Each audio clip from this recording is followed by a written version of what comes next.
هدى للمتقين الذين يؤمنون بالغيب ويقيمون الصلاة ومما رزقناهم ينفقون والذين يؤمنون بما أنزل إليك وما أنزل من قبلك وبالآخرة هم يوقنون أولئك على هدى من ربهم وأولئك هم المفلحون إن الذين كفروا سواء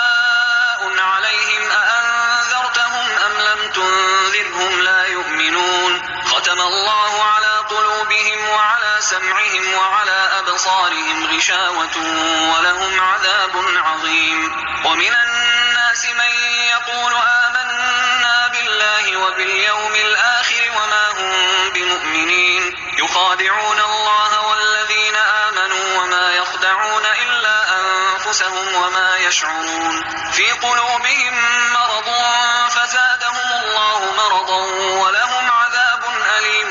بما كانوا يكذبون وإذا قيل لهم لا تفسدوا في الأرض قالوا إنما نحن مصلحون ألا إنهم هم المفسدون ولكن لا يشعرون وإذا قيل لهم آمنوا كما آمن الناس قالوا أنؤمن كما آمن السفهاء ألا إنهم هم السفهاء ولكن لا يعلمون وإذا لقوا الذين آمنوا قالوا آمنا وإذا خلوا إلى شياطينهم قالوا إنا معكم إنما نحن مستهزئون الله يستهزئ بهم ويمدهم في طغيانهم يعمهون أولئك الذين اشتروا الضلالة بالهدى فما ربحت تجارتهم وما كانوا مهتدين مثلهم كمثل الذي استوقد نارا فلما أضاءت ما حوله ذهب الله بنورهم وتركهم في ظلمات لا يبصرون صم بكم عمي فهم لا يرجعون أو كصيب من السماء فيه ظلمات ورعد وبرق يجعلون أصابعهم في آذانهم من الصواعق حذر الموت والله محيط بالكافرين يكاد البرق يخطف أبصارهم كلما أضاء لهم مشوا فيه وإذا أظلم عليهم قاموا ولو شاء الله لذهب بسمعهم وأبصارهم إن الله على كل شيء قدير يا أيها الناس اعبدوا ربكم الذي خلقكم والذين من قبلكم لعلكم تتقون الذي جعل لكم الأرض فراشا والسماء بناء وأنزل من السماء ماء فأخرج به من الثمرات رزقا لكم فلا تجعلوا لله أندادا وأنتم تعلمون وإن كنتم في ريب مما نزلنا على عبدنا فأتوا بسورة من مثله وادعوا شهداءكم من دون الله إن كنتم صادقين فإن لم تفعلوا ولن تفعلوا فاتقوا النار التي وقودها الناس والحجارة أعدت للكافرين وبشر الذين آمنوا وعملوا الصالحات أن لهم جنات تجري من تحتها الأنهار كلما رزقوا منها من ثمرة رزقا قالوا هذا الذي رزقنا من قبل وأتوا به متشابها ولهم فيها أزواج مطهرة وهم فيها خالدون إن الله لا يستحيي أن يضرب مثلا ما بعوضة فما فوقها فأما الذين آمنوا فيعلمون أنه الحق من ربهم وأما الذين كفروا فيقولون ماذا أراد الله بهذا مثلا يضل به كثيرا ويهدي به كثيرا وما يضل به إلا الفاسقين الذين ينقضون عهد الله من بعد ميثاقه ويقطعون ما أمر الله به أن يوصل ويفسدون في الأرض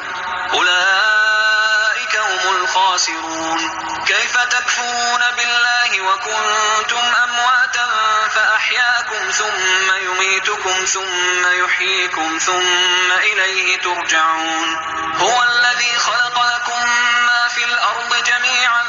ثم استوى إلى السماء فسواهن 7 سماوات وهو بكل شيء عليم. وإذ قال ربك للملائكة إني جاعل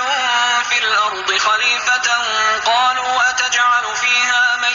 يفسد فيها ويسفك الدماء ونحن نسبح بحمدك ونقدس لك قال إني أعلم ما لا تعلمون. وعلم آدم الأسماء كلها ثم عرضهم على الملائكة فقال أنبئوني بأسماء هؤلاء إن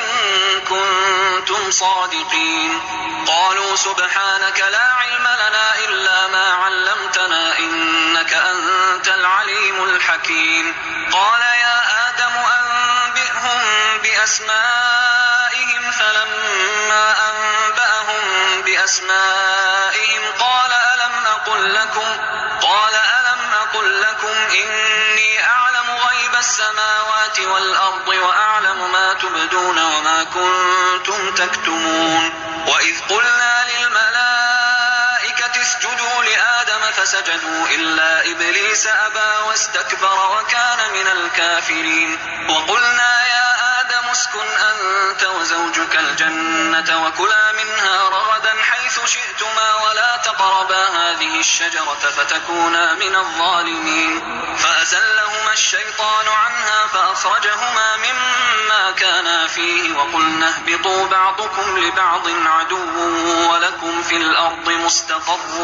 ومتاع إلى حين. فتلقى آدم من ربه كلمات فتاب عليه إنه هو التواب الرحيم. قلنا اهبطوا منها جميعا فإما يأتينكم مني هدى فمن تبع هداي فلا خوف عليهم ولا هم يحزنون. والذين كفروا وكذبوا بآياتنا أولئك أصحاب النار هم فيها خالدون. يا بني إسرائيل اذكروا نعمتي التي أنعمت عليكم وأوفوا بعهدي أوف بعهدكم وإياي فارهبون. وآمنوا بما أنزلت مصدقا لما معكم ولا تكونوا أول كافر به ولا تشتروا بآياتي ثمنا قليلا وإياي فاتقون. ولا تلبسوا الحق بالباطل وتكتموا الحق وأنتم تعلمون. وأقيموا الصلاة وآتوا الزكاة واركعوا مع الراكعين. أتأمرون الناس بالبر وتنسون أنفسكم وأنتم تتلون الكتاب أفلا تعقلون. واستعينوا بالصبر والصلاة وإنها لكبيرة إلا على الخاشعين الذين يظنون أنهم ملاقو ربهم وأنهم إليه راجعون. يا بني إسرائيل اذكروا نعمتي التي أنعمت عليكم وأني فضلتكم على العالمين. واتقوا يوما لا تجزي نفس عن نفس شيئا ولا يقبل منها شفاعة ولا يؤخذ منها عدل ولا هم ينصرون. وإذ نجيناكم من آل فرعون يسومونكم سوء العذاب يذبحون أبناءكم ويستحيون نساءكم وفي ذلكم بلاء من ربكم عظيم. وإذ فرقنا بكم البحر فأنجيناكم وأغرقنا آل فرعون وأنتم تنظرون. وإذ واعدنا موسى 40 ليلة ثم اتخذتم العجل من بعده وأنتم ظالمون. ثم عفونا عنكم من بعد ذلك لعلكم تشكرون. وإذ آتينا موسى الكتاب والفرقان لعلكم تهتدون. وإذ قال موسى لقومه يا قوم إنكم ظلمتم أنفسكم باتخاذكم العجل فتوبوا إلى بارئكم فاقتلوا أنفسكم ذلكم خير لكم عند بارئكم فتاب عليكم إنه هو التواب الرحيم. وإذ قلتم يا موسى لن نؤمن لك حتى نرى الله جهرة فأخذتكم الصاعقة وأنتم تنظرون ثم بعثناكم من بعد موتكم لعلكم تشكرون وظللنا عليكم الغمام وأنزلنا عليكم المن والسلوى كلوا من طيبات ما رزقناكم وما ظلمونا ولكن كانوا أنفسهم يظلمون وإذ قلنا ادخلوا هذه القرية فكلوا منها حيث شئتم رغدا وادخلوا الباب سجدا وقولوا حطة نغفر لكم خطاياكم وسنزيد المحسنين فبدل الذين ظلموا قولا غير الذي قيل لهم فأنزلنا على الذين ظلموا رجزا من السماء بما كانوا يفسقون وإذ استسقى موسى لقومه فقلنا اضرب بعصاك الحجر فانفجرت منه 12 عينا قد علم كل أناس مشربهم كلوا واشربوا من رزق الله ولا تعثوا في الأرض مفسدين وإذ قلتم يا موسى لن نصبر على طعام واحد فادع لنا ربك يخرج لنا مما تنبت الأرض من بقلها وقثائها وفومها وعدسها وبصلها قال أتستبدلون الذي هو أدنى بالذي هو خير اهبطوا مصرا فإن لكم ما سألتم وضربت عليهم الذلة والمسكنة وباءوا بغضب من الله ذلك بأنهم كانوا يكفرون بآيات الله ويقتلون النبيين بغير الحق ذلك بما عصوا وكانوا يعتدون إن الذين آمنوا والذين هادوا والنصارى والصابئين من آمن بالله واليوم الآخر وعمل صالحا فلهم أجرهم عند ربهم ولا خوف عليهم ولا هم يحزنون وإذ أخذنا ميثاقكم ورفعنا فوقكم الطور خذوا ما آتيناكم بقوة واذكروا ما فيه لعلكم تتقون ثم توليتم من بعد ذلك فلولا فضل الله عليكم ورحمته لكنتم من الخاسرين ولقد علمتم الذين اعتدوا منكم في السبت فقلنا لهم كونوا قردة خاسئين فجعلناها نكالا لما بين يديها وما خلفها وموعظة للمتقين وإذ قال موسى لقومه إن الله يأمركم أن تذبحوا بقرة قالوا أتتخذنا هزوا قال أعوذ بالله أن أكون من الجاهلين قالوا ادع لنا ربك يبين لنا ما هي قال إنه يقول إنها بقرة لا فارض ولا بكر عوان بين ذلك فافعلوا ما تؤمرون قالوا ادع لنا ربك يبين لنا ما لونها قال إنه يقول إنها بقرة صفراء فاقع لونها تسر الناظرين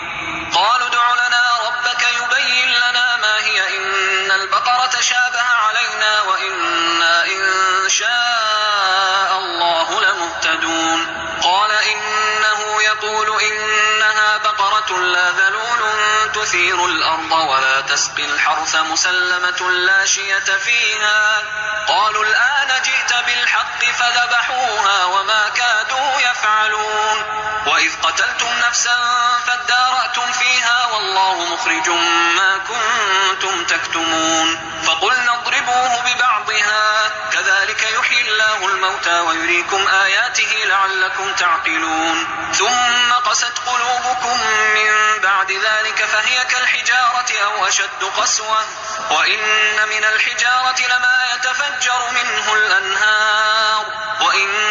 منها لما يشقق فيخرج منه الماء وإن منها لما يهبط من خشية الله وما الله بغافل عما تعملون أفتطمعون أن يؤمنوا لكم وقد كان فريق منهم يسمعون كلام الله ثم يحرفونه من بعد ما عقلوه وهم يعلمون وإذا لقوا الذين آمنوا قالوا آمنا وإذا خلا بعضهم إلى بعض قالوا أتحدثونهم بما فتح الله عليكم ليحاجوكم به عند ربكم أفلا تعقلون أولا يعلمون أن الله يعلم ما يسرون وما يعلنون ومنهم أميون لا يعلمون الكتاب إلا أماني وإن هم إلا يظنون فويل للذين يكتبون الكتاب بأيديهم ثم يقولون هذا من عند الله ليشتروا به ثمنا قليلا فويل لهم مما كتبت أيديهم وويل لهم مما يكسبون وقالوا لن تمسنا النار إلا أياما معدودة قل أتخذتم عند الله عهدا فلن يخلف الله عهده أم تقولون على الله ما لا تعلمون بلى من كسب سيئة وأحاطت به خطيئته فأولئك أصحاب النار هم فيها خالدون والذين آمنوا وعملوا الصالحات أولئك أصحاب الجنة هم فيها خالدون وإذ أخذنا ميثاق بني إسرائيل لا تعبدون إلا الله وبالوالدين إحسانا وذي القربى واليتامى والمساكين وقولوا للناس حسنا وأقيموا الصلاة وآتوا الزكاة ثم توليتم إلا قليلا منكم وأنتم معرضون وإذ أخذنا ميثاقكم لا تسفكون دماءكم ولا تخرجون أنفسكم من دياركم ثم أقررتم وأنتم تشهدون ثم أنتم هؤلاء تقتلون أنفسكم وتخرجون فريقا منكم من ديارهم تظاهرون عليهم بالإثم والعدوان وإن يأتوكم أسارى تفادوهم وهو محرم عليكم إخراجهم أفتؤمنون ببعض الكتاب وتكفرون ببعض فما جزاء من يفعل ذلك منكم إلا خزي في الحياة الدنيا ويوم القيامة يردون إلى أشد العذاب وما الله بغافل عما تعملون أولئك الذين اشتروا الحياة الدنيا بالآخرة فلا يخفف عنهم العذاب ولا هم ينصرون ولقد آتينا موسى الكتاب وقفينا من بعده بالرسل وآتينا عيسى ابن مريم البينات وأيدناه بروح القدس أفكلما جاءكم رسول بما لا تهوى أنفسكم استكبرتم ففريقا كذبتم وفريقا تقتلون وقالوا قلوبنا غلف بل لعنهم الله بكفرهم فقليلا ما يؤمنون ولما جاءهم كتاب من عند الله مصدق لما معهم وكانوا من قبل يستفتحون على الذين كفروا فلما جاءهم ما عرفوا كفروا به فلعنة الله على الكافرين بئس ما اشتروا به أنفسهم أن يكفروا بما أنزل الله بغيا أن ينزل الله من فضله على من يشاء من عباده فباءوا بغضب على غضب وللكافرين عذاب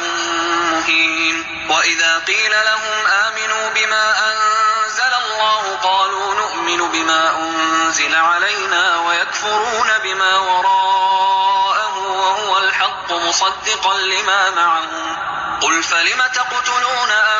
أنبياء الله من قبل إن كنتم مؤمنين ولقد جاءكم موسى بالبينات ثم اتخذتم العجل من بعده وأنتم ظالمون وإذ أخذنا ميثاقكم ورفعنا فوقكم الطور خذوا ما آتيناكم بقوة واسمعوا قالوا سمعنا وعصينا وأشربوا في قلوبهم العجل بكفرهم قل بئس ما يأمركم به إيمانكم إن كنتم مؤمنين قل إن كانت لكم الدار الآخرة عند الله خالصة من دون الناس فتمنوا الموت إن كنتم صادقين ولن يتمنوه أبدا بما قدمت أيديهم والله عليم بالظالمين ولتجدنهم أحرص الناس على حياة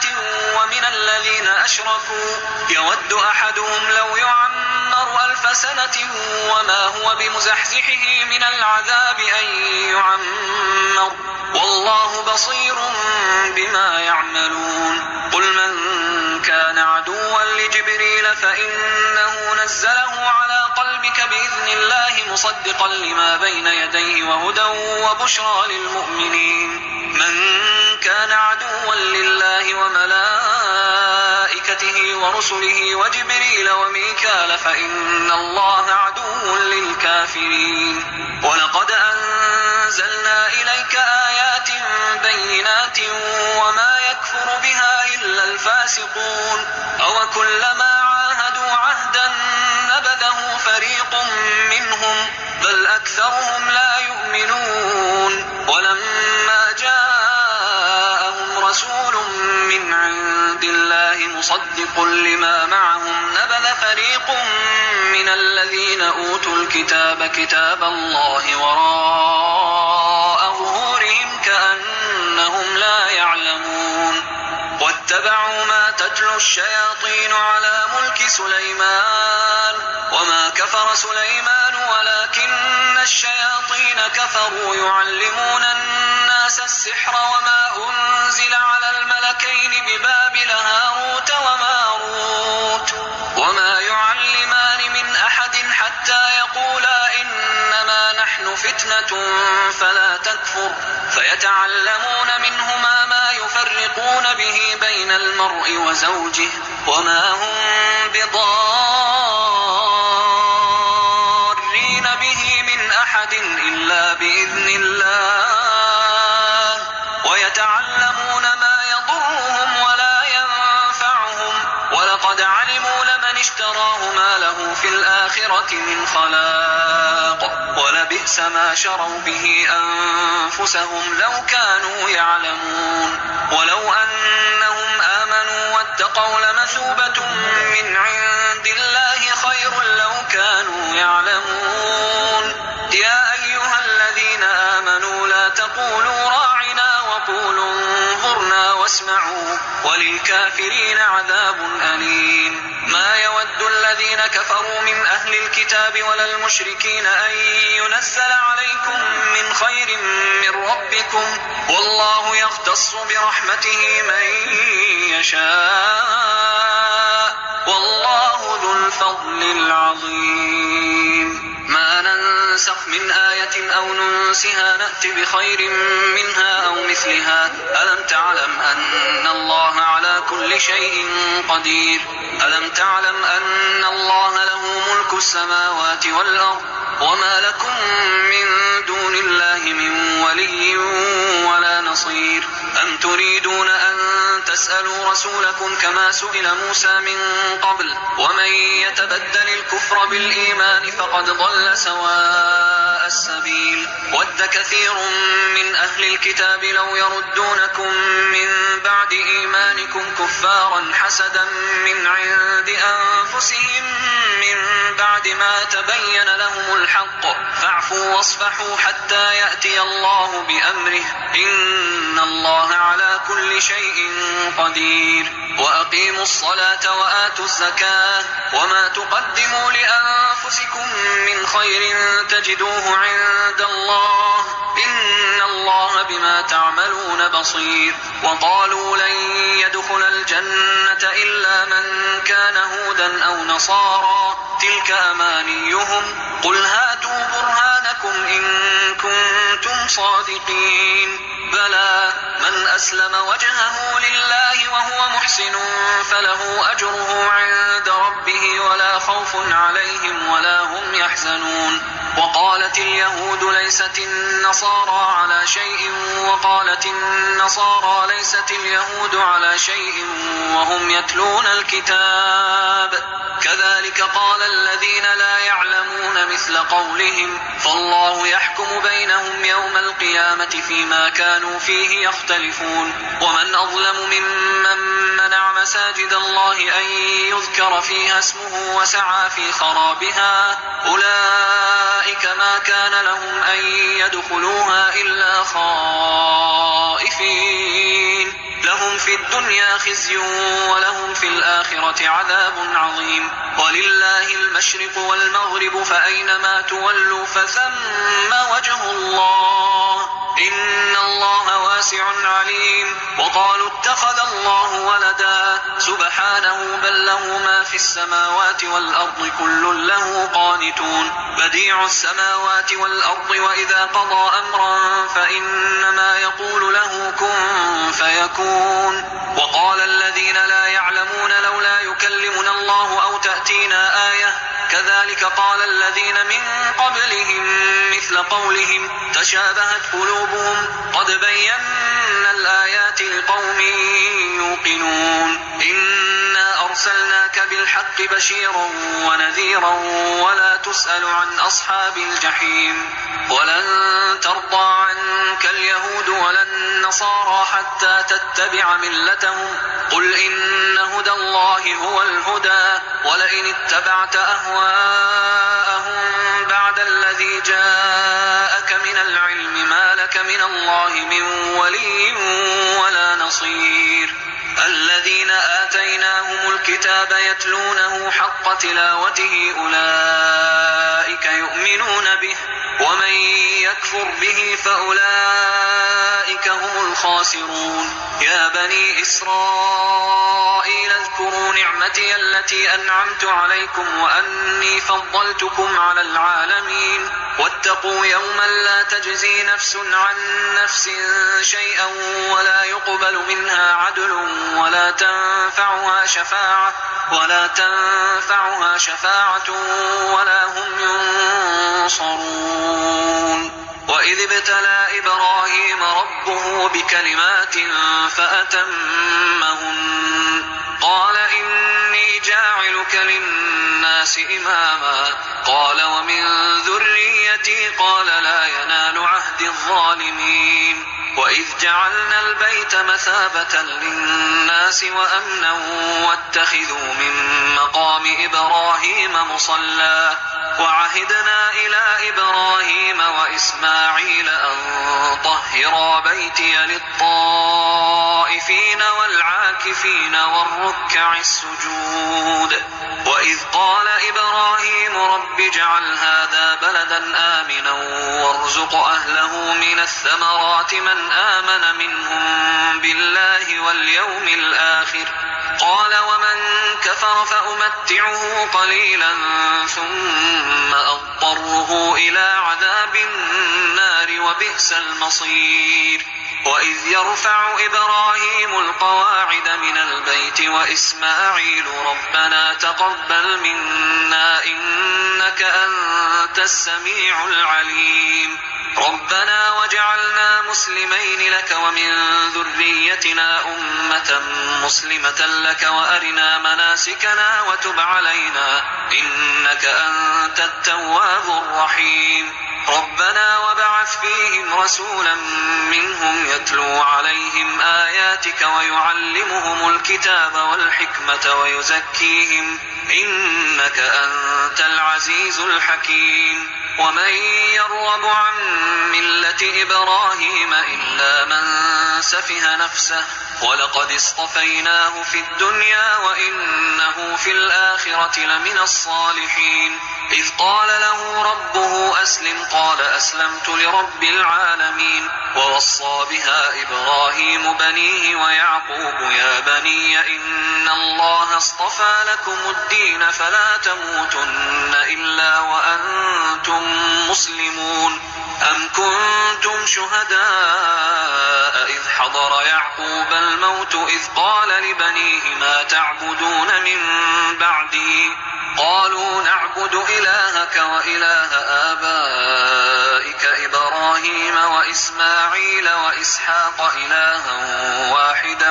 ونحن له مسلمون تلك أمة قد خلت لها ما كسبت ولكم ما كسبتم ولا تسألون عما كانوا يعملون وقالوا كونوا هودا أو نصارى تهتدوا قل بل ملة إبراهيم حنيفا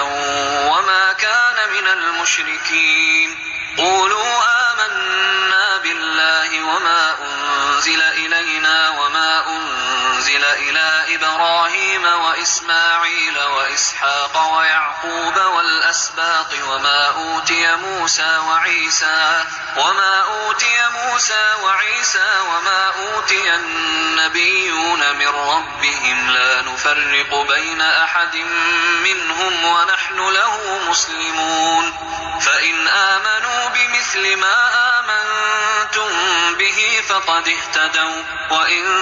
تولوا فإنما هم في شقاق فسيكفيكهم الله وهو السميع العليم صبغة الله ومن أحسن من الله صبغة ونحن له عابدون قل أتحاجوننا في الله وهو ربنا وربكم ولنا أعمالنا ولكم أعمالكم ونحن له مخلصون أم تقولون إن إبراهيم وإسماعيل وإسحاق ويعقوب والأسباط كانوا هودا أو نصارى قل أأنتم أعلم أم الله ومن أظلم ممن كتم شهادة عنده من الله وما الله بغافل عما تعملون تلك أمة قد خلت لها ما كسبت ولكم ما كسبتم ولا تسألون عما كانوا يعملون سيقول السفهاء من الناس ما ولاهم عن قبلتهم التي كانوا عليها قل لله المشرق والمغرب يهدي من يشاء إلى صراط مستقيم وكذلك جعلناكم أمة وسطا لتكونوا شهداء على الناس ويكون الرسول عليكم شهيدا وما جعلنا القبلة التي كنت عليها إلا لنعلم من يتبع الرسول ممن ينقلب على عقبيه وإن كانت لكبيرة إلا على الذين هدى الله وما كان الله ليضيع إيمانكم إن الله بالناس لرؤوف رحيم قد نرى تقلب وجهك في السماء فلنولينك قبلة ترضاها فول وجهك شطر المسجد الحرام وحيث ما كنتم فولوا وجوهكم شطره وإن الذين أوتوا الكتاب ليعلمون أنه الحق من ربهم وما الله بغافل عما يعملون ولئن أتيت الذين أوتوا الكتاب بكل آية ما تبعوا قبلتك وما أنت بتابع قبلتهم وما بعضهم بتابع قبلة بعض ولئن اتبعت أهواءهم من بعد ما جاءك من العلم إنك إذا لمن الظالمين الذين آتيناهم الكتاب يعرفونه كما يعرفون أبناءهم وإن فريقا منهم ليكتمون الحق وهم يعلمون الحق من ربك فلا تكونن من الممترين ولكل وجهة هو موليها فاستبقوا الخيرات أينما تكونوا يأتي بكم الله جميعا إن الله على كل شيء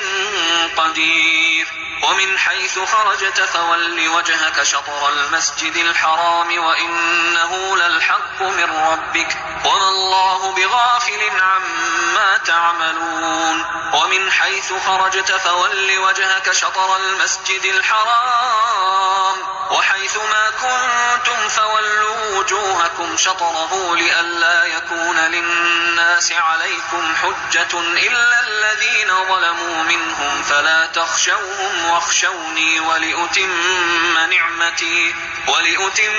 نعمتي عليكم ولعلكم تهتدون. كما أرسلنا فيكم رسولا منكم يتلو عليكم آياتنا ويزكيكم ويعلمكم الكتاب والحكمة ويعلمكم ما لم تكونوا تعلمون. فاذكروني أذكركم واشكروا لي ولا تكفرون. يا أيها الذين آمنوا استعينوا بالصبر والصلاة إن الله مع الصابرين. ولا تقولوا لمن يقتل في سبيل الله أموات بل أحياء ولكن لا تشعرون. ولنبلونكم بشيء من الخوف والجوع ونقص من الأموال والأنفس والثمرات وبشر الصابرين الذين إذا أصابتهم مصيبة قالوا إنا لله وإنا إليه راجعون. أولئك عليهم صلوات من ربهم ورحمة وأولئك هم المهتدون. إن الصفا والمروة من شعائر الله فمن حج البيت أو اعتمر فلا جناح عليه أن يطوف بهما ومن تطوع خيرا فإن الله شاكر عليم. إن الذين يكتمون ما أنزلنا من البينات والهدى من بعد ما بيناه للناس في الكتاب أولئك يلعنهم الله ويلعنهم اللاعنون إلا الذين تابوا وأصلحوا وبينوا فأولئك أتوب عليهم وأنا التواب الرحيم. إن الذين كفروا وماتوا وهم كفار أولئك عليهم لعنة الله والملائكة والناس أجمعين خالدين فيها لا يخفف عنهم العذاب ولا هم ينظرون. وإلهكم إله واحد لا إله إلا هو الرحمن الرحيم. إن في خلق السماوات والأرض واختلاف الليل والنهار والفلك التي تجري في البحر بما ينفع الناس وما أنزل الله من السماء من ماء فأحيا به الأرض بعد موتها وبث فيها من كل دابة وتصريف الرياح والسحاب المسخر بين السماء والأرض لآيات لقوم يعقلون. ومن الناس من يتخذ من دون الله أندادا يحبونهم كحب الله والذين آمنوا أشد حبا لله. ولو يرى الذين ظلموا إذ يرون العذاب أن القوة لله جميعا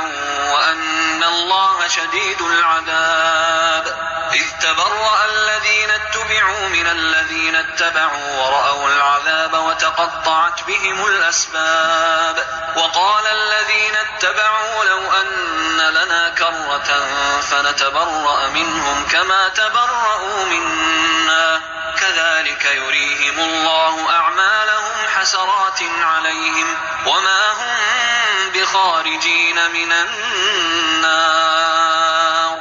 يا أيها الناس كلوا مما في الأرض حلالا طيبا ولا تتبعوا خطوات الشيطان إنه لكم عدو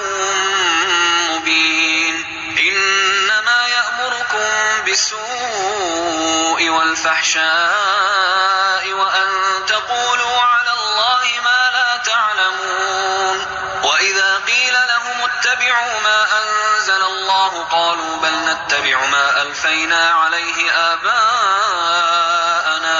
أولو كان آباؤهم لا يعقلون شيئا ولا يهتدون ومثل الذين كفروا كمثل الذي ينعق بما لا يسمع إلا دعاء ونداء صم بكم عمي فهم لا يعقلون يا أيها الذين آمنوا كلوا من طيبات ما رزقناكم واشكروا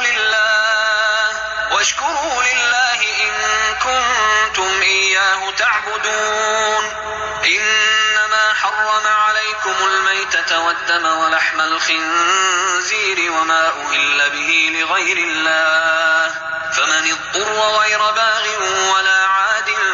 فلا إثم عليه إن الله غفور رحيم إن الذين يكتمون ما أنزل الله من الكتاب ويشترون به ثمنا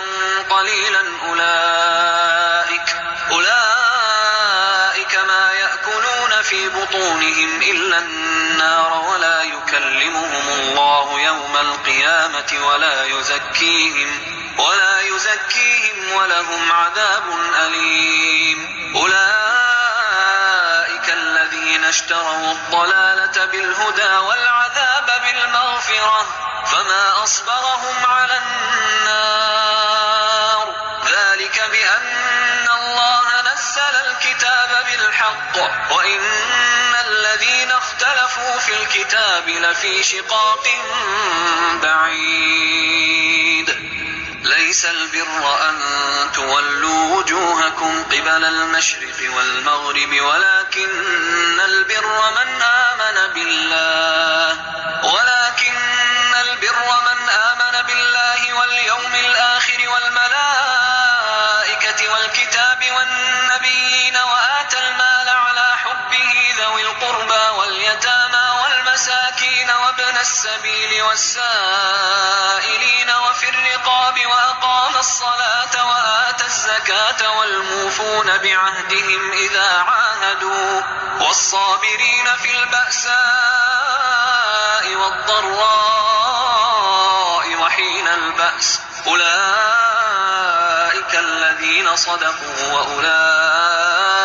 هم المتقون يا أيها الذين آمنوا كتب عليكم القصاص في القتلى الحر بالحر والعبد بالعبد والأنثى بالأنثى فمن عفي له من أخيه شيء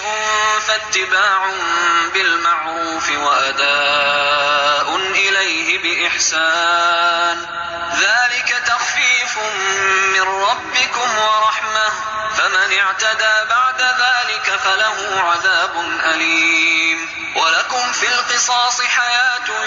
يا أولي الألباب لعلكم تتقون كتب عليكم إذا حضر أحدكم الموت إن ترك خيرا الوصية للوالدين والأقربين بالمعروف حقا على المتقين فمن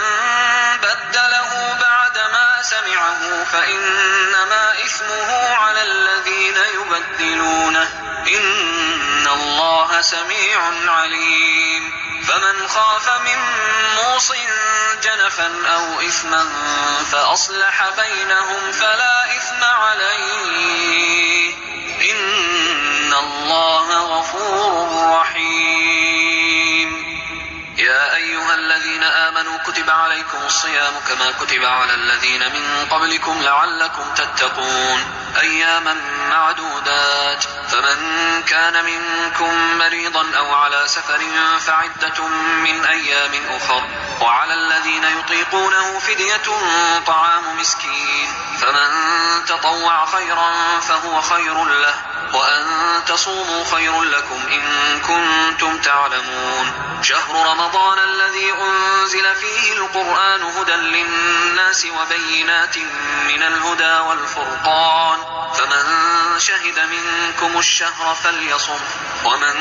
كان مريضا أو على سفر فعدة من أيام أخر، يريد الله بكم اليسر ولا يريد بكم العسر ولتكملوا العدة ولتكبروا الله على ما هداكم ولعلكم تشكرون. وإذا سألك عبادي عني فإني قريب أجيب دعوة الداعي إذا دعان، فليستجيبوا لي وليؤمنوا بي لعلهم يرشدون. أحل لكم ليلة الصيام الرفث إلى نسائكم هن لباس لكم وأنتم لباس لهن، علم الله أنكم كنتم تختانون أنفسكم فتاب عليكم وعفى عنكم، فالآن باشروهن وابتغوا ما كتب الله لكم، وكلوا واشربوا حتى يتبين لكم الخيط الأبيض من الخيط الأسود من الفجر، ثم أتموا الصيام إلى الليل، ولا تباشروهن وأنتم عاكفون في المساجد، تلك حدود الله فلا تقربوها، كذلك يبين الله آياته للناس لعلهم يتقون. ولا تأكلوا أموالكم بينكم بالباطل وتدلوا بها إلى الحكام لتأكلوا فريقا من أموال الناس بالإثم وأنتم تعلمون. يسألونك عن الأهلة قل هي مواقيت للناس والحج، وليس البر بأن تأتوا البيوت من ظهورها ولكن البر من اتقى، وأتوا البيوت من أبوابها واتقوا الله لعلكم تفلحون. وقاتلوا في سبيل الله الذين يقاتلونكم ولا تعتدوا إن الله لا يحب المعتدين. وقتلوهم حيث ثقفتموهم وأخرجوهم من حيث أخرجوكم والفتنة أشد من القتل، ولا تقاتلوهم عند المسجد الحرام حتى يقاتلوكم فيه، فإن قاتلوكم فاقتلوهم، كذلك جزاء الكافرين، فإن انتهوا فإن الله غفور رحيم. وقاتلوهم حتى لا تكون فتنة ويكون الدين لله، فإن انتهوا فلا عدوان إلا على الظالمين. الشهر الحرام بالشهر الحرام والحرمات قصاص، فمن اعتدى عليكم فاعتدوا عليه بمثل ما اعتدى عليكم، واتقوا الله واعلموا أن الله مع المتقين. وأنفقوا في سبيل الله ولا تلقوا بأيديكم إلى التهلكة وأحسنوا إن الله يحب المحسنين. وأتموا الحج والعمرة لله، فإن أحصرتم فما استيسر من الهدي، ولا تحلقوا رؤوسكم حتى يبلغ الهدي محله، فمن كان منكم مريضا أو به أذى من رأسه ففدية من صيام أو صدقة أو نسك، فإذا أمنتم فمن تمتع بالعمرة إلى الحج فما استيسر من الهدي، فمن لم يجد فصيام 3 أيام في الحج و7 إذا رجعتم، تلك 10 كاملة، ذلك لمن لم يكن أهله حاضر المسجد الحرام. واتقوا الله واعلموا أن الله شديد العقاب. الحج أشهر معلومات، فمن فرض فيهن الحج فلا رفث ولا فسوق ولا جدال في الحج، وما تفعلوا من خير يعلمه الله، وتزودوا فإن خير الزاد التقوى، واتقون يا أولي الألباب. ليس عليكم جناح أن تبتغوا فضلا من ربكم، فإذا أفضتم من عرفات فاذكروا الله عند المشعر الحرام واذكروه كما هداكم وإن كنتم من قبله لمن الضالين. ثم أفيضوا من حيث أفاض الناس واستغفروا الله إن الله غفور رحيم. فإذا قضيتم مناسككم فاذكروا الله كذكركم آباءكم أو أشد ذكرا، فمن الناس من يقول ربنا آتنا في الدنيا وما له في الآخرة من خلاق ومنهم من يقول ربنا آتنا في الدنيا حسنة وفي الآخرة حسنة وقنا عذاب النار أولئك لهم نصيب مما كسبوا والله سريع الحساب واذكروا الله في أيام معدودات فمن تعجل في يومين فلا إثم عليه ومن تأخر فلا إثم عليه لمن اتقى واتقوا الله واعلموا أنكم إليه تحشرون ومن الناس من يعجبك قوله في الحياة الدنيا ويشهد الله على ما في قلبه وهو ألد الخصام وإذا تولى سعى في الأرض ليفسد فيها ويهلك الحرث والنسل والله لا يحب الفساد وإذا قيل له اتق الله أخذته العزة بالإثم فحسبه جهنم ولبئس المهاد ومن الناس من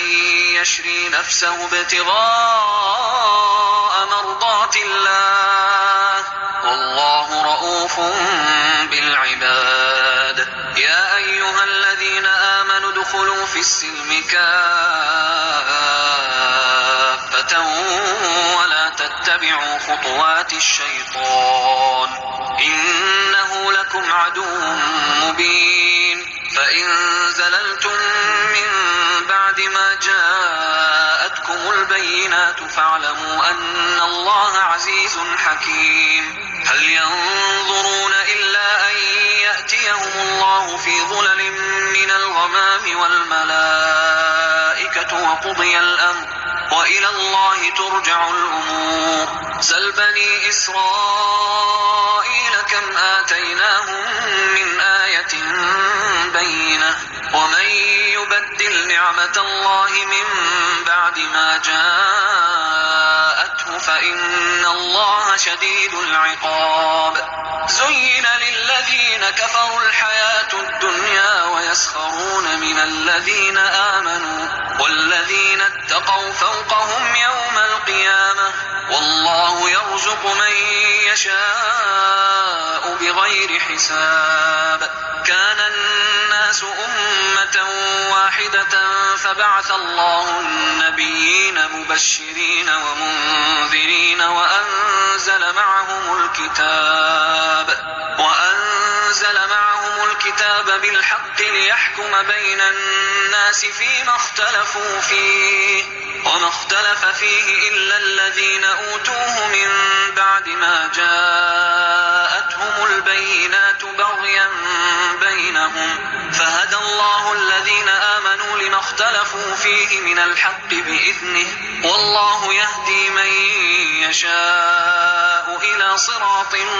مستقيم أم حسبتم أن تدخلوا الجنة ولما يأتكم مثل الذين خلوا من قبلكم مستهم البأساء والضراء وزلزلوا حتى يقول الرسول والذين آمنوا معه متى نصر الله ألا إن نصر الله قريب يسألونك ماذا ينفقون قل ما أنفقتم من خير فللوالدين والأقربين واليتامى والمساكين وابن السبيل وما تفعلوا من خير فإن الله به عليم كتب عليكم القتال وهو كره لكم وعسى أن تكرهوا شيئا وهو خير لكم وعسى أن تحبوا شيئا وهو شر لكم والله يعلم وأنتم لا تعلمون يسألونك عن الشهر الحرام قتال فيه قل قتال فيه كبير وصد عن سبيل الله وكفر به والمسجد الحرام وإخراج أهله منه أكبر عند الله والفتنة أكبر من القتل ولا يزالون يقاتلونكم حتى يردوكم عن دينكم إن استطاعوا ومن يرتدد منكم عن دينه فيمت وهو كافر فأولئك حبطت أعمالهم في الدنيا والآخرة وأولئك أصحاب النار هم فيها خالدون. إن الذين آمنوا والذين هاجروا وجاهدوا في سبيل الله أولئك يرجون رحمة الله والله غفور رحيم. يسألونك عن الخمر والميسر قل فيهما إثم كبير ومنافع للناس وإثمهما أكبر من نفعهما ويسألونك ماذا ينفقون قل العفو كذلك يبين الله لكم الآيات لعلكم تتفكرون في الدنيا والآخرة. ويسألونك عن اليتامى قل إصلاح لهم خير وإن تخالطوهم فإخوانكم والله يعلم المفسد من المصلح ولو شاء الله لأعنتكم إن الله عزيز حكيم. ولا تنكحوا المشركات حتى يؤمن ولأمة مؤمنة خير من مشركة ولو أعجبتكم ولا تنكحوا المشركين حتى يؤمنوا ولعبد مؤمن خير من مشرك ولو أعجبكم أولئك يدعون إلى النار والله يدعو إلى الجنة والمغفرة بإذنه ويبين آياته للناس لعلهم يتذكرون. ويسألونك عن المحيض قل هو أذى فاعتزلوا النساء في المحيض ولا تقربوهن حتى يطهرن فإذا تطهرن فأتوهن من حيث أمركم الله إن الله يحب التوابين ويحب المتطهرين. نساؤكم حرث لكم فأتوا حرثكم أنى شئتم وقدموا لأنفسكم واتقوا الله واعلموا أنكم ملاقوه وبشر المؤمنين. ولا تجعلوا الله عرضة لأيمانكم أن تبروا وتتقوا وتصلحوا بين الناس والله سميع عليم. لا يؤاخذكم الله باللغو في أيمانكم ولكن يؤاخذكم بما كسبت قلوبكم والله غفور حليم. للذين يؤلون من نسائهم تربص 4 أشهر فإن فاءوا فإن الله غفور رحيم. وإن عزموا الطلاق فإن الله سميع عليم. والمطلقات يتربصن بأنفسهن 3 قروء ولا يحل لهن أن يكتمن ما خلق الله في أرحامهن إن كن يؤمن بالله واليوم الآخر وبعولتهن أحق بردهن في ذلك إن أرادوا إصلاحا ولهن مثل الذي عليهن بالمعروف وللرجال عليهن درجة والله عزيز حكيم. الطلاق 2 فإمساكم بمعروف أو تسريح بإحسان ولا يحل لكم أن تأخذوا مما آتيتموهن شيئا إلا أن يخافا ألا يقيما حدود الله فإن خفتم ألا يقيما حدود الله فلا جناح عليهما فيما افتدت به تلك حدود الله فلا تعتدوها ومن يتعد حدود الله فأولئك هم الظالمون. فإن طلقها فلا تحل له من بعد حتى تنكح زوجا غيره فإن طلقها فلا جناح عليهما أن يتراجعا إن ظنا أن يقيما حدود الله وتلك حدود الله يبينها لقوم يعلمون. وإذا طلقتم النساء بلغن أجلهن فأمسكوهن بمعروف أو سرحوهن بمعروف ولا تمسكوهن ضرارا لتعتدوا ومن يفعل ذلك فقد ظلم نفسه ولا تتخذوا آيات الله هزوا واذكروا نعمة الله عليكم وما أنزل عليكم من الكتاب والحكمة يعظكم به واتقوا الله واعلموا أن الله بكل شيء عليم. وإذا طلقتم النساء فبلغن أجلهن فلا تعضلوهن أن ينكحن أزواجهن إذا تراضوا بينهم بالمعروف ذلك يوعظ به من كان منكم يؤمن بالله واليوم الآخر ذلكم أزكى لكم وأطهر والله يعلم وأنتم لا تعلمون. والوالدات يرضعن أولادهن حولين كاملين لمن أراد أن يتم الرضاعة وعلى المولود له رزقهن وكسوتهن بالمعروف لا تكلف نفس إلا وسعها لا تضار والدة بولدها ولا مولود له بولده وعلى الوارث مثل ذلك فإن أرادا فصالا عن تراض منهما وتشاور فلا جناح عليهما وإن أردتم أن تسترضعوا أولادكم فلا جناح عليكم إذا سلمتم ما آتيتم بالمعروف واتقوا الله واعلموا أن الله بما تعملون بصير. والذين يتوفون منكم ويذرون أزواجا يتربصن بأنفسهن 4 أشهر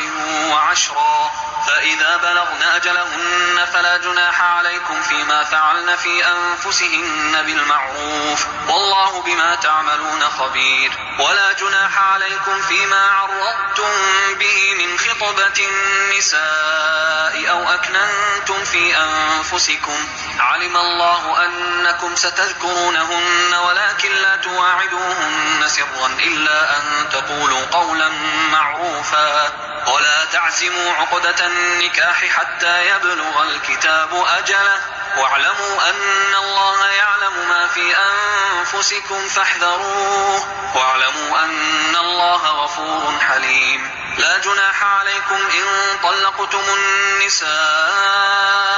ما لم تمسوهن أو تفرضوا لهن فريضة ومتعوهن على الموسع قدره وعلى المقتر قدره متاعا بالمعروف حقا على المحسنين. وإن طلقتموهن من قبل أن تمسوهن وقد فرضتم لهن فريضة فنصف ما فرضتم إلا أن يعفون أو يعفو الذي بيده عقدة النكاح وأن تعفوا أقرب للتقوى ولا تنسوا الفضل بينكم إن الله بما تعملون بصير. حافظوا على الصلوات والصلاة الوسطى وقوموا لله قانتين فإن خفتم فرجالا أو ركبانا فإذا أمنتم فاذكروا الله كما علمكم ما لم تكونوا تعلمون. والذين يتوفون منكم ويذرون أزواجا وصية لأزواجهم متاعا إلى الحول غير إخراج فإن خرجن فلا جناح عليكم فيما فعلن في أنفسهن من معروف والله عزيز حكيم. وللمطلقات متاع بالمعروف حقا على المتقين كذلك يبين الله لكم آياته لعلكم تعقلون. ألم تر إلى الذين خرجوا من ديارهم وهم ألوف حذر الموت فقال لهم الله موتوا ثم أحياهم إن الله لذو فضل على الناس ولكن أكثر الناس لا يشكرون. وقاتلوا في سبيل الله واعلموا أن الله سميع عليم. من ذا الذي يقرض الله قرضا حسنا فيضاعفه له أضعافا كثيرة والله يقبض ويبسط وإليه ترجعون. ألم تر إلى الملأ من بني إسرائيل من بعد موسى إذ قالوا لنبي له مبعث لنا ملكا نقاتل في سبيل الله قال هل عسيتم إن كتب عليكم القتال ألا تقاتلوا؟ قالوا وما لنا ألا نقاتل في سبيل الله وقد أخرجنا من ديارنا وأبنائنا فلما كتب عليهم القتال تولوا إلا قليلا منهم والله عليم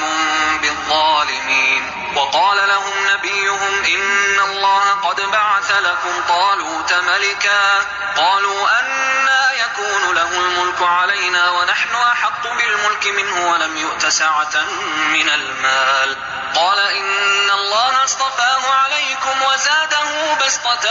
في العلم والجسم والله يؤتي ملكه من يشاء والله واسع عليم. وقال لهم نبيهم إن آية ملكه أن يأتيكم التابوت فيه سكينة من ربكم وبقية مما ترك آل موسى وآل هارون تحمله الملائكة إن في ذلك لآية لكم إن كنتم مؤمنين. فلما فصل طالوت بالجنود قال إن الله مبتليكم بنهر فمن شرب منه فليس مني ومن لم يطعمه فإنه مني إلا من اغترف غرفة بيده فشربوا منه إلا قليلا منهم فلما جاوزه هو والذين آمنوا معه قالوا لا طاقة لنا اليوم بجالوت وجنوده. قال الذين يظنون أنهم ملاقو الله كم من فئة قليلة غلبت فئة كثيرة بإذن الله والله مع الصابرين. ولما برزوا لجالوت وجنوده قالوا ربنا أفرغ علينا صبرا وثبت أقدامنا وانصرنا على القوم الكافرين فهزموهم بإذن الله. وقتل داود جالوت وآتاه الله الملك والحكمة وعلمه مما يشاء ولولا دفع الله الناس بعضهم ببعض لفسدت الأرض ولكن الله ذو فضل على العالمين. تلك آيات الله نتلوها عليك بالحق وإنك لمن المرسلين. تلك الرسل فضلنا بعضهم على بعض منهم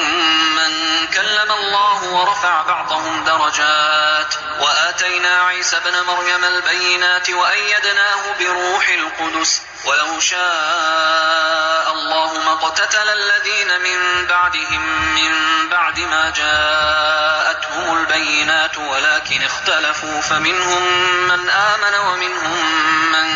كفر ولو شاء الله ما اقتتلوا ولكن الله يفعل ما يريد. يا أيها الذين آمنوا أنفقوا مما رزقناكم من قبل أن يأتي يوم لا بيع فيه ولا خلة ولا شفاعة والكافرون هم الظالمون. الله لا إله إلا هو الحي القيوم لا تأخذه سنة ولا نوم له ما في السماوات وما في الأرض من ذا الذي يشفع عنده إلا بإذنه يعلم ما بين أيديهم وما خلفهم ولا يحيطون بشيء من علمه إلا بما شاء وسع كرسيه السماوات والأرض ولا يؤوده حفظهما وهو العلي العظيم. لا إكراه في الدين قد تبين الرشد من الغي فمن يكفر بالطاغوت ويؤمن بالله فقد استمسك بالعروة الوثقى لا انفصام لها والله سميع عليم. الله ولي الذين آمنوا يخرجهم من الظلمات إلى النور والذين كفروا أولياؤهم الطاغوت يخرجونهم من النور إلى الظلمات أولئك أصحاب النار هم فيها خالدون. ألم تر إلى الذي حاج إبراهيم في ربه أن آتاه الله الملك إذ قال إبراهيم ربي الذي يحيي ويميت قال أنا أحيي وأميت قال إبراهيم فإن الله يأتي بالشمس من المشرق فأت بها من المغرب فبهت الذي كفر والله لا يهدي القوم الظالمين. أو كالذين مر على قرية وهي خاوية على عروشها قال أنى يحيي هذه الله بعد موتها فأماته الله 100 عام ثم بعثه قال كم لبثت قال لبثت يوما أو بعض يوم قال بل لبثت 100 عام فانظر إلى طعامك وشرابك لم يتسنه وانظر إلى حمارك ولنجعلك آية للناس وانظر إلى العظام كيف ننشزها ثم نكسوها لحما فلما تبين له قال أعلم أن الله على كل شيء قدير وإذ قال إبراهيم رب أرني كيف تحيي الموتى قال أولم تؤمن قال بلى ولكن ليطمئن قلبي قال فخذ 4 من الطير فصرهن إليك ثم اجعل على كل جبل منهن جزءا ثم ادعهن يأتينك سعيا واعلم أن الله عزيز حكيم مثل الذين ينفقون أموالهم في سبيل الله كمثل حبة أنبتت 7 سنابل في كل سنبلة 100 حبة والله يضاعف لمن يشاء والله واسع عليم الذين ينفقون أموالهم في سبيل الله ثم لا يتبعون ما أنفقوا منا ولا أذى لهم أجرهم عند ربهم ولا خوف عليهم ولا هم يحزنون قول معروف ومغفرة خير من صدقة يتبعها أذى والله غني حليم يا أيها الذين آمنوا لا تبطلوا صدقاتكم بالمن والأذى كالذي ينفق ماله رئاء الناس ولا يؤمن بالله واليوم الآخر فمثله كمثل صفوان عليه تراب فأصابه وابل فتركه صلدا لا يقدرون على شيء مما كسبوا والله لا يهدي القوم الكافرين ومثل الذين ينفقون أموالهم ابتغاء مرضات الله وتثبيتا من أنفسهم كمثل جنة بربوة أصابها وابل فآتت أكلها ضعفين فإن لم يصبها وابل فطل والله بما تعملون بصير أيود أحدكم أن تكون له جنة من نخيل وأعناب تجري من تحتها الأنهار له فيها من كل الثمرات وأصابه الكبر وله ذرية ضعفاء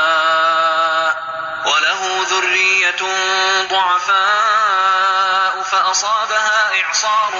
فيه نار فاحترقت كذلك يبين الله لكم الآيات لعلكم تتفكرون يا أيها الذين آمنوا أنفقوا من طيبات ما كسبتم ومما أخرجنا لكم من الأرض ولا تيمموا الخبيث منه تنفقون ولستم بآخذيه إلا أن تغمضوا فيه واعلموا أن الله غني حميد الشيطان يعدكم الفقر ويأمركم بالفحشاء والله يعدكم مغفرة منه وفضلا والله واسع عليم يؤتي الحكمة من يشاء ومن يؤت الحكمة فقد أوتي خيرا كثيرا وما يذكر إلا أولو الألباب وما أنفقتم من نفقة أو نذرتم من نذر فإن الله يعلمه وما للظالمين من أنصار إن تبدوا الصدقات فنعما هي وإن تخفوها وتؤتوها الفقراء فهو خير لكم ويكفر عنكم من سيئاتكم والله بما تعملون خبير ليس عليك هداهم ولكن